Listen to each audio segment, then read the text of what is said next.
Welcome back to our channel info 366. இன்னைக்கு என்ன இன்ஃபர்மேஷனோட நான் உங்களை வந்து சந்திக்கிறேன் அப்படின்னா, மக்களே நேற்று வீடியோவில் அமெரிக்கா, இஸ்ரேல், ஈரான் இவங்களுக்குள்ள நடந்துகிட்டு இருந்த இந்த ஒப்பந்தத்தோட முக்கியமான அம்சம் என்ன, அமெரிக்க அதிபர் ட்ரம்ப் அவர்கள் வந்துட்டு இஸ்ரேல் மேல ஏன் வந்து காண்டானாரு, இதனால இந்த கச்சா எண்ணெயோட விலையெல்லாம் வந்து அதிகமாச்சா இல்லையா, இது எல்லாத்தையுமே நேற்று வீடியோல ரொம்ப டீட்டெயிலா பேசியிருப்போம். ஸோ மறக்காம அதை செக் பண்ணி பாருங்க. இன்னைக்கு அமெரிக்க அதிபர் ட்ரம்ப் அவர்கள் நேற்று ஒரு பேச்சு பேசுறாரு, இன்னைக்கு ஒரு பேச்சு பேசுறாரு, அந்த மாதிரி அவர் மாத்தி மாத்தி பேசுறாரு. இந்த போர் ஒப்பந்தம் அப்படிங்கிற ஒரு விஷயத்தை வந்து நம்பலாமா, இந்த போர் ஒப்பந்தத்துக்கும் எங்களுக்கும் எந்த ஒரு சம்பந்தமே இல்லை அப்படின்னு சொல்லி இஸ்ரேல் சைடுல இருந்து சொல்றாங்க. அதுக்கான காரணம் என்ன, இந்த போர் ஒப்பந்தத்தால இந்தியாவோட ஒரு கப்பல் வந்து சேஃபா ஸ்ட்ரைட்டா ஹார்மோஸை விட்டு வெளியே வந்துருச்சா, இன்னொரு பக்கம் உக்ரைனை வந்து ரொம்ப உக்கிரமா ரஷ்யா வந்து அட்டாக் பண்ணிட்டு இருக்காங்க, இதுக்கான காரணம் என்ன, இது எல்லாத்த பத்தியும் தான் இன்னைக்கு வீடியோல ரொம்ப டீடைலா பேச போறோம். சோ வீடியோவை ஸ்கிப் பண்ணாம ஃபுல்லா பாருங்க.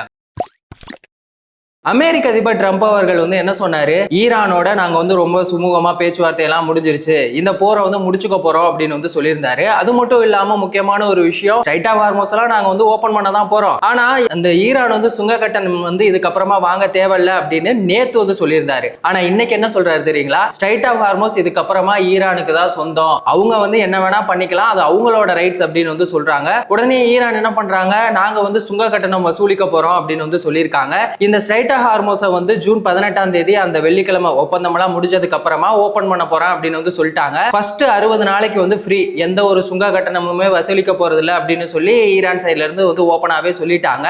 இப்போ என்ன பண்ணிருக்காங்க அப்படின்னா, சுங்க கட்டணத்தை வந்து வசூலிக்க போறதா சொல்லியிருக்காங்க. இதனாலுமே இப்ப உலக நாடுகள் எல்லாருமே பாதிக்கப்படதான் போறாங்க. ஆனா ஈரானுக்கு வந்து இதனால ரொம்ப பெரிய லாபம் வரப்போகுது. ஏன்னா ஒவ்வொரு வருஷமுமே பாத்தீங்கன்னா அந்த ஸ்ட்ரைட் ஆஃப் ஹார்மோஸ் வழியா 30,000 கப்பல் போயிட்டு இருக்கு. அதுலயும் $7.6 பில்லியன் வந்து என்ன வந்து அங்க இருந்து போயிட்டு இருக்கு. இதனால பாத்தீங்கன்னா ஈரானுக்கு எவ்வளவு லாபம் அப்படின்னு சொல்லி பார்த்தோம்னா 46.7 லட்சம் கோடி கிட்ட லாபம் வரும் அப்படின்னு வந்து சொல்றாங்க. இந்த போரால ஏகப்பட்ட சேதமெல்லாம் ஆயிருக்குல்ல, அதுக்குமே அமெரிக்கா சைட்ல இருந்து நாங்க ஒரு $300 பில்லியன் தர்றோம் அப்படின்னு வந்து சொல்லியிருக்காங்க. இப்ப சுங்க கட்டணம் வசூலிக்க ஆரம்பிச்சாங்க அப்படின்னா அதுலயுமே அவங்களுக்கு வந்து $10 பில்லியன் கிட்ட லாபம் வரும் அப்படிங்கிற மாதிரியான விஷயங்களுமே இருக்கு. எது எப்படியோ, ஆனா ஈரானுக்கு வந்து இந்த ஸ்ட்ரைட் ஆஃப் ஹார்மோஸ் வந்து ஓபன் பண்றதுனால மிகப்பெரிய லாபம் இருக்கு அப்படிங்கிற ஒரு விஷயம் இருந்தாலும் அமெரிக்க அதிபர் ட்ரம்ப் அவர்கள் எதுக்காக இப்படி மாத்தி மாத்தி பேசுறாரு, அப்ப போர் ஒப்பந்தம் அப்படிங்கிற ஒரு விஷயத்தை வந்து நம்ம நம்பலாமா இல்லையா அப்படிங்கிற மாதிரி தான் இருக்கு. இதுக்கு நடுவுல இஸ்ரேல் என்ன பண்ணிருக்காங்க தெரியுங்களா, இந்த ஒப்பந்தத்துக்கெல்லாம் நாங்க வந்து ஒத்து வர முடியாது,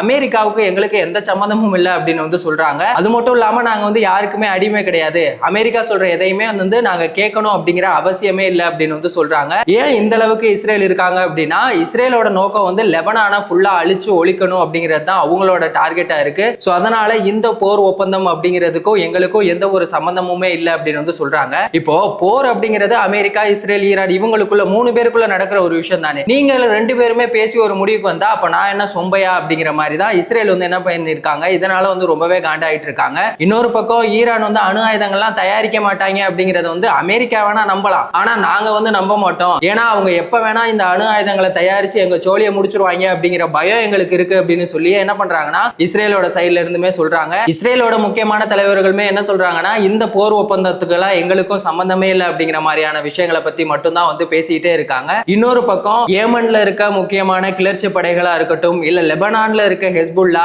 எல்லா தீவிரவாத அமைப்புகளுக்குமே ஈரான் வந்து சப்போர்ட் பண்ணிட்டு இருக்காங்க. சோ இதை தான் நாங்க வந்துட்டு ஒவ்வொரு வருஷமுமே வந்து எதிர்த்துக்கிட்டு இருக்கோம், அதை வந்து நாங்க தனியா பாத்துக்கிறோம் அப்படின்னு சொல்லி இஸ்ரேலோட பிரதமர் வந்து நெதன்யாகு சொல்றாரு. சோ ட்ரம்ப் அவர்களோட பேச்சை கேட்காம இஸ்ரேல் இந்த மாதிரி பண்ணிட்டு இருக்குது போரை வந்து அடுத்த கட்டத்துக்கு கொண்டு போகுமா அப்படிங்கிற மாதிரியான ஒரு விஷயங்கள் தான் இருக்கு.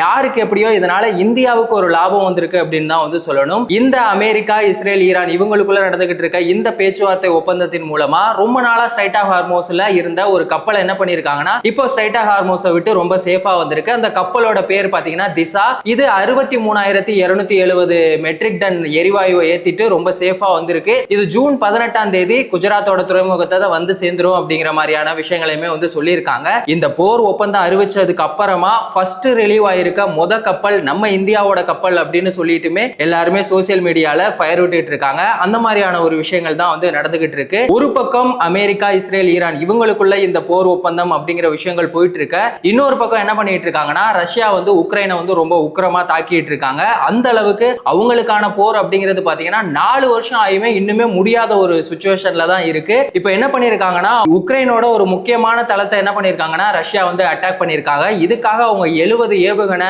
200க்கும் மேற்பட்ட ஆள் இல்லாத விமானங்கள், இந்த மாதிரியான விஷயங்கள் எல்லாம் வந்து அவங்க யூஸ் பண்ணியிருக்காங்க. ஏவுகணை மட்டும் கிடையாது, ட்ரோனு, குண்டுன்னு ஏகப்பட்ட விஷயங்கள் வந்து பண்ணியிருக்காங்க. இதுல கீவ் அப்படின்னு சொல்லக்கூடிய ஒரு புனித தலத்தை வந்து அவங்க என்ன பண்ணியிருக்காங்கன்னா அட்டாக் பண்ணியிருக்காங்க. ஆக்சுவலி இப்போ 2 நாட்டுக்கு இடையில போர் நடக்குது அப்படின்னா காமனா ஒரு விஷயம் இருக்கு. 1954ல ஒரு ஹேக் மாநாடு அவங்க என்ன சொல்றாங்க அப்படின்னா, 2 நாட்டுக்கு இடையில போர் நடந்துகிட்டு இருக்கும் போது ஒரு வழிபாட்டு தலங்களா இருக்கட்டும், இல்ல வழிபாட்டு சின்னங்களா இருக்கட்டும், இல்ல மக்கள் அதிகமா எந்த இடத்துல இருக்காங்களோ அங்கெல்லாம் வந்து எந்த விதமான தாக்குதலுமே நடத்தக்கூடாது அப்படின்னு ஒரு ரூல்ஸே இருக்கு. ஆனா இவங்க ரூல்ஸை பிரேக் பண்றதை மட்டுமே வந்து வேலையா வச்சுக்கிட்டு இருக்காங்க. எவன் நடுவுல செத்தா எனக்கு என்ன, எங்களோட நோக்கம் அவங்கள அடிச்சு காலி பண்ணணும் அப்படின்னு சொல்லி 2 நாடுகளுமே வந்து மாத்தி மாத்தி சண்டை போட்டுட்டே இருக்காங்கல்ல. இது வந்து அமெரிக்கா, இஸ்ரேல், ஈரான் இவங்களுக்குள்ள நடந்துகிட்டு இருக்க வாரா இருந்தாலும் சரி, இல்ல உக்ரைன், ரஷ்யா இவங்களுக்குள்ள நடந்துகிட்டு இருக்க வாரா இருந்தாலும் சரி, இந்த ஒரு விஷயம் மட்டுமே மாறாம அப்பாவி மக்கள் நிறைய பேர் வந்து இறந்து போயிட்டே இருக்காங்க. இந்த உக்ரைன், ரஷ்யா இவங்களுக்குள்ள நடந்துகிட்டு இருக்க இந்த தாக்குதல்ல இதுவரைக்குமே 5 பேர் வந்து இறந்து போயிருக்கதா அபிஷியலா சொல்றாங்க. 30 பேருக்கும் மேல வந்து படுகாயமாயிருக்கு. இந்த ஒரு சம்பவம் அந்த பகுதியில ரொம்பவே ஒரு பரபரப்பான விஷயமா பேசப்பட்டு இருக்கு.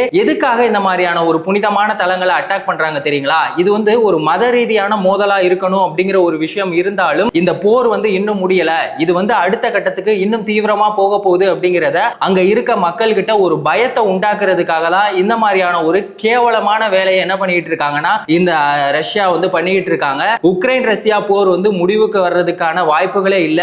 ஏன்னா அதோட ஒவ்வொரு நாளும் நடந்துகிட்டு இருக்க தாக்குதல் அப்படிங்கிறது நாளுக்கு நாள் ரொம்பவே அதிகமாயிட்டே இருக்கு. அமெரிக்க அதிபர் ட்ரம்ப் அவர்களோட பேச்சையும் மீறி இஸ்ரேல் வந்து இந்த ஒப்பந்தத்துக்கு நாங்க ஒத்துக்க மாட்டோம், இதுக்கும் எங்களுக்கும் சம்பந்தம் இல்ல அப்படின்னு சொன்னதை பத்தி நீங்க என்ன நினைக்கிறீங்க? அமெரிக்க அதிபர் ட்ரம்ப் அவர்களோட பேச்சை நம்பலாமா? அவரோட பேச்செல்லாம் நம்பி இந்த போர் வந்து ஃபைனலா முடிஞ்சிருமா? உக்ரைன் ரஷ்யாவுக்குள்ள நடந்துகிட்டு இருக்க இந்த போரை பத்தி நீங்க என்ன நினைக்கிறீங்க? இது எல்லாத்தையும் மறக்காம கமெண்ட் செக்ஷன்ல சொல்லுங்க. எந்த மாதிரி எந்த ஒரு இன்ஃபர்மேஷனா இருந்தாலும் அதை 10 நிமிஷத்துல ரொம்ப ஈஸியா டீடைலா தெரிஞ்சுக்கணும் அப்படின்னா நம்ம சேனலை மறக்காம சப்ஸ்கிரைப் பண்ணுங்க, உங்க ஃப்ரெண்ட்ஸுக்கு ஷேர் பண்ணி சப்போர்ட் பண்ணுங்க. வேறொரு வீடியோல வேறொரு இன்ஃபர்மேஷன்ல திரும்பவும் சந்திக்கலாம்.